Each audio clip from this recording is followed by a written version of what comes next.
Avant que cette vidéo commence, si t'aimes ce qu'on fait sur cette chaîne, n'hésite pas à liker, à t'abonner et à commenter en fin de vidéo. Bonjour à toutes et à tous, j'espère que tout le monde va bien.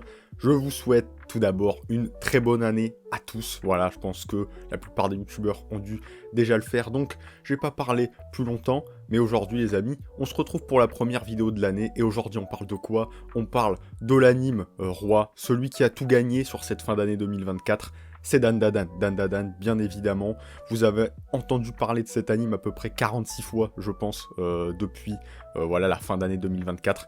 Et c'est justifié, et on va en parler aujourd'hui. Alors installez-vous tranquillement, et nous on va se débriefer un petit peu cette première saison de Dandadan. Bon, du coup on va commencer avec un petit point technique, et on va parler de musique, et surtout d'OST, mais voilà, tout ce qui englobe une OST, et donc évidemment l'opening. Bon, évidemment, un opening, ça engage absolument pas à ce que un anime soit de bonne qualité, mais voilà, je voulais quand même souligner que l'opening de Dandadan a marqué les esprits, et ces derniers temps, c'est de plus en plus vrai sur les animes qui sortent. On a de plus en plus d'openings qui sont de très bonne qualité. Ça ajoute une ambiance, c'est l'ambiance Dandadan, cet opening, je peux pas vous dire mieux.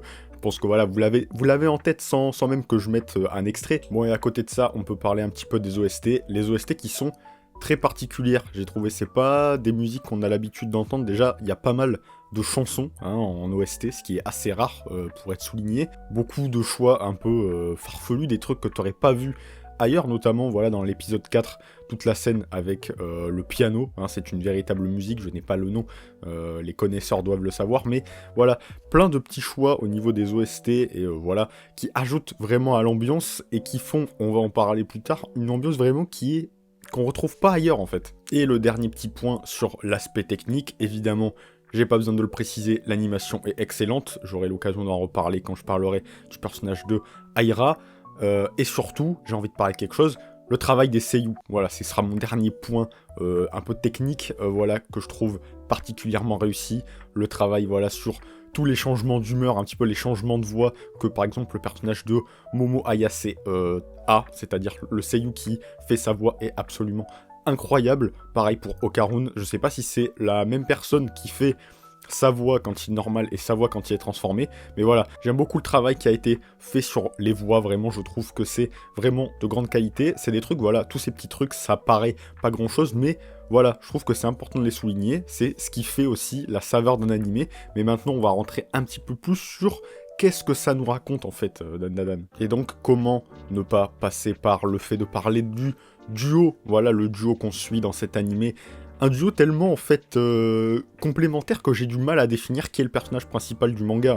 Voilà, le duo comique Okarun et Momo se complètent magnifiquement, vraiment c'est assez impressionnant. En y réfléchissant en fait, je me suis rendu compte qu'il n'y avait pas tant d'animes en fait, même quasi pas en fait, où il y avait un duo comme ça, une fille et un mec, voilà, qui se partageaient vraiment la place de perso principal. Bon, évidemment on a le cliché un petit peu de Okarun qui est, voilà, un petit peu le nerd à qui personne parle, voilà. Et à côté de ça, on a Ayase qui est pas du tout la fille ultra populaire comme ça pourrait être le cas dans plein d'animés. Genre par exemple dans Komi-san, Komi est très populaire parce que voilà, elle a la classe et tout. Momo, je trouve qu'elle est pas dans ce truc-là. En tout cas, c'est l'impression que ça m'a donné. Comme c'est très justement souligné dans les derniers épisodes de Dandadan, Ayase apporte de la couleur dans le monde de Okarun qui est tout seul, même sur ses vêtements. En fait, c'est vrai, maintenant que j'y pense, même ses vêtements sont tout en noir. Ayase, elle, c'est beaucoup plus coloré, malgré, même quand elle porte une tenue à l'école, c'est beaucoup plus coloré. Enfin, vraiment, elle amène vraiment de la couleur et évidemment une amitié à Okarun qui n'avait absolument pas d'amis. Et même pour Ayase qui se retrouve évidemment dans la situation suivante, tomber amoureux du nulard, clairement c'est l'idée. Ce duo qui est évidemment une romance, mais clairement qui va pas trouver son terme tout de suite, clairement je pense que même dans la saison 2, on aura encore, ça va avancer un peu plus, mais on n'aura évidemment pas le terme de cette romance-là. Mais c'est avant tout un duo comique, et ça me permet donc d'embrayer sur le deuxième point dont j'ai envie de parler, les situations et surtout leur ironie. Parce que pour moi, clairement, c'est ce truc qui fait la force d'Dandadan, c'est tout cet aspect comique, c'est-à-dire l'ironie des situations. Qu'est-ce que j'entends par là? Tout le délire en fait, même du pitch originel, c'est-à-dire Okarun qui se fait voler sa banane, comme ils disent, tout au long du truc, ils sont en train de chercher les fameuses boules en or. Tous les dialogues, où souvent c'est Momo d'ailleurs qui fait ça, qui casse un peu le quatrième mur, en vrai c'est pas exactement ça, mais voilà, elle rappelle quand même la débilité de ce que font les personnages, c'est-à-dire Aira qui vénère la fameuse boule en or alors que vous savez tous ce que c'est. Okarun et Aira qui se battent en dansant. Le mec dont le sang a goût de lait et en fait au final on lui offre une vache et du coup il se barre sur sa planète. Enfin vraiment il y a tout cet aspect ironie des situations qui est vraiment gavé intéressant et je pense que c'est aussi ce qui fait que ça marche en fait Dandadan. Et là où c'est fort en fait c'est que c'est pas juste comique, c'est souvent en fait une situation ironique qui apporte un vrai truc, qui a un sens caché et qui est souvent plus sombre en fait que ce que ça pourrait paraître. Ce qui me permet de parler un petit peu des deux personnages qui sont apparus, du coup, qui seront, je pense, clairement des récurrents dans l'univers de Dandadan, Aira et Gigi. Et donc, le personnage de Aira qui, elle, va se découvrir au niveau de l'épisode 7, voilà, l'épisode triste, clairement, et pas seulement. Bon, je me sens un peu obligé d'en faire une aparté de cet épisode 7, parce qu'il y a vraiment beaucoup de trucs à dire. Toute la mise en scène au début de l'épisode est vraiment très stylée, voilà, à la première personne, avec le piano, voilà, vraiment, on suit le personnage qui déambule, le résumé d'une vie clairement sans répit, une mort aussi brutale, du sang, des cris, de la tristesse, et bien sûr, une seconde existence, du coup, vécue par cette fameuse femme, qui a un peu vécu comme un traumatisme par une mère, en fait, qui cherchait son enfant, et une enfant qui cherchait sa mère en la personne de Aira. On a tout le moment où le monstre, il se disloque le visage, tout est vraiment brutal en fait dans cet épisode et je m'y attendais clairement pas. On va avoir toute la suite, c'est-à-dire le moment où Aira va se reprendre un petit peu dans la face tout ce qu'elle a fait, comme elle a mal agi jusqu'à maintenant en balançant des fausses rumeurs sur Momo. Et donc là on retrouve ce que je vous disais plus tôt, c'est-à-dire une situation grotesque qui amène à un truc plus ou moins sérieux.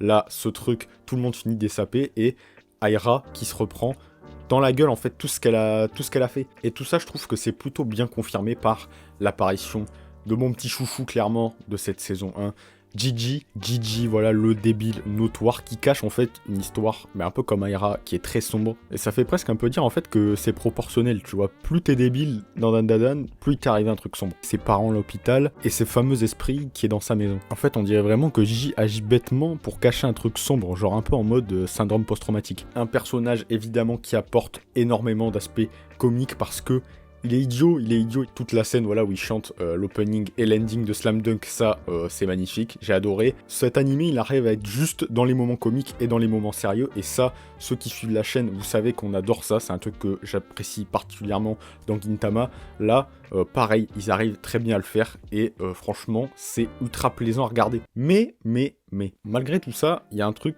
dont je veux parler, c'est le rythme. Et il y a un petit truc avec Dandadan, en tout cas c'est mon avis personnel, je trouve que le rythme est très bizarre. En fait c'est à l'image de Dandadan, je sais pas vraiment comment vous l'expliquer. Parfois il y a des longueurs, parfois il y a des moments extrêmement bien rythmés, voilà. Toutes les phases avec les transformations par exemple de Aira qui sont extrêmement stylées, extrêmement gracieux, vraiment très bien animés, tout ça. Ben parfois, comme sur par exemple les derniers épisodes où on arrive voilà, dans le village de Gigi, je trouve des fois que c'est un peu mou, mais ça marche en fait. C'est ça que j'arrive pas à expliquer. Le truc arrive à perdre en vitesse et à quand même rester pertinent. En fait, la façon dont est fait cet anime, c'est un peu particulier parce que même si tu regardes la fin, comment cette saison 1 s'est-elle terminée? C'est la première fois que je vois ça. Ça se termine en plein milieu d'une péripétie en fait. Finir à un endroit comme ça paraît un peu aléatoire, mais au final, je me dis que c'est peut-être pas dénué de sens. Et si en effet, ils ont extrêmement confiance en leur animé, eh ben le pari était ultra gagnant parce que Dandadan fonctionne même très bien. Ils ont réussi à mettre quelque chose dans leur animé qui est pour moi essentiel, c'est la vibe, voilà. Le jeudi, t'as envie de te retrouver pour voir ton épisode de Dandadan.